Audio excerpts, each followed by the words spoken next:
Assalamualaikum warahmatullahi wabarakatuh. Perkenalkan, nama saya Mal Parizki dengan NIM 0101213156. Saya berasal dari Fakultas Dakwah dan Komunikasi, jurusan Komunikasi dan Penyiaran Islam. Di sini saya akan memenuhi tugas UAS dari mata kuliah hadis tematik. Baik, yang pertama adalah pengertian hadis. Pengertian hadis secara bahasa itu mempunyai beberapa arti, yaitu jadid atau sesuatu yang baru, lawan kata dari khodim atau sesuatu yang lama, khorib atau dekat, lawan kata dari ba'id atau jauh, dan khobar atau berita, yaitu sesuatu yang diberitakan, diperbincangkan, dan dipindahkan dari seseorang kepada orang lain. Sedangkan hadis menurut istilah ada perbedaan pendapat antara ahli hadis dan ahli usul. Menurut para ahli, hadis adalah seluruh perkataan, perbuatan, dan hal ihwal tentang Nabi Muhammad SAW.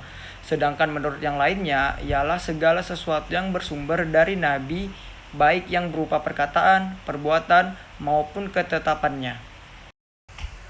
Selanjutnya adalah metode tafsir tematik.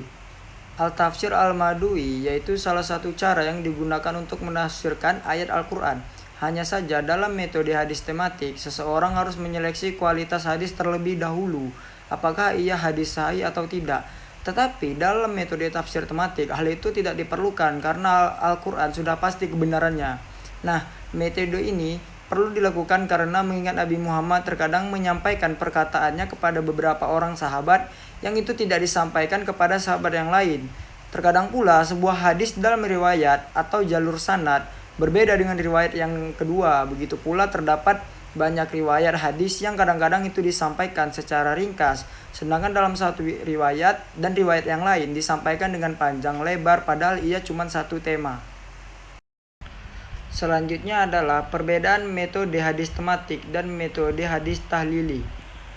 Metode tahlili adalah memahami hadis-hadis Rasulullah dengan memaparkan segala aspek yang terkandung di dalam hadis-hadis yang dipahami, serta menerangkan makna-makna yang tercakup di dalamnya sesuai dengan keahlian dan kecenderungan pensyarahnya yang memahami hadis-hadis tersebut.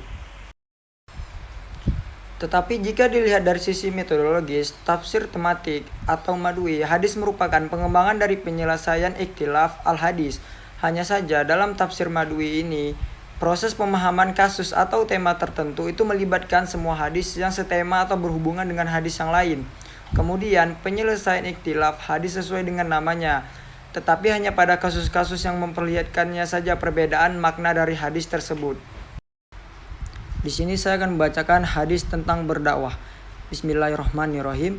Ud'u ila sabili rabbika bil hikmati wal mau'izatil hasanati wajadilu billati hiya ahsan. Inna rabbaka huwa ahlamu biman dhalla an sabilih wa huwa ahlamu bil muhtadin.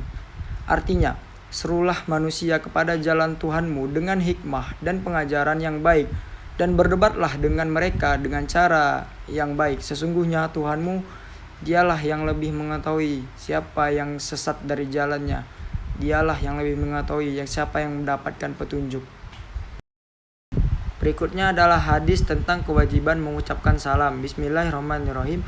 Wa an Abi Umamah Sudaya ibni Ajlanil Baili qala Rasulullah alaihi wasallam inna awlan nasi billahi man bada'ahum bisalam. Sesungguhnya orang yang paling utama di sisi Allah adalah mereka yang memulai salam. Hadis riwayat Abu Daud dan Tirmizi. Selanjutnya adalah hadis tentang ekonomi dan politik. Bismillahirrahmanirrahim. An Abi Hurairah Abdirrahmani ibni Zaghrin radhiyallahu anhu qala sami'tu Rasulullah alaihi wasallam yaqulu ma nahaitukum anhu fajtanibuhu wa ma amartakum bihi waltu mindu mastaftahu fannama ahlakal ladzina min fabalikum syakratun masailihim waqtilafuhum ala anbiyaihim. Artinya, maka tinggalkanlah apa yang aku perintahkan kepada kalian, maka laksanakanlah sesuai dengan kemampuan kalian. Sesungguhnya yang membinasakan orang-orang sebelum kalian adalah banyaknya pertanyaan dan perselisihan terhadap para nabi mereka. Hadis riwayat Bukhari. Selanjutnya adalah hadis tentang melihat dan mencegah kemungkaran. Bismillahirrahmanirrahim. An Abi Sa'idil Khudri radhiyallahu anhu qala sami'tu Rasulullah yaqulu man ra'a minkum munkar anfal yukhayyaruhu biyadihi fa in lam yata'ihu fabilisani fa in lam yatati fabi qalbihi wa dzalika am'aful iman. Rawahu Muslim. Dari Abu Sa'id Al-Khudri radhiyallahu anhu, ia berkata, aku mendengar Rasulullah shallallahu alaihi wasallam bersabda, barang siapa dari kalian melihat kemungkaran, ubahlah dengan tangannya. Jika tidak bisa, ubahlah dengan lisannya. Jika tidak bisa, ingkarilah dengan hatinya. Dan itu merupakan selemah-lemahnya iman. Hadis riwayat Muslim. Yang terakhir adalah hadis tentang orang-orang yang munafik. Bismillahirrahmanirrahim.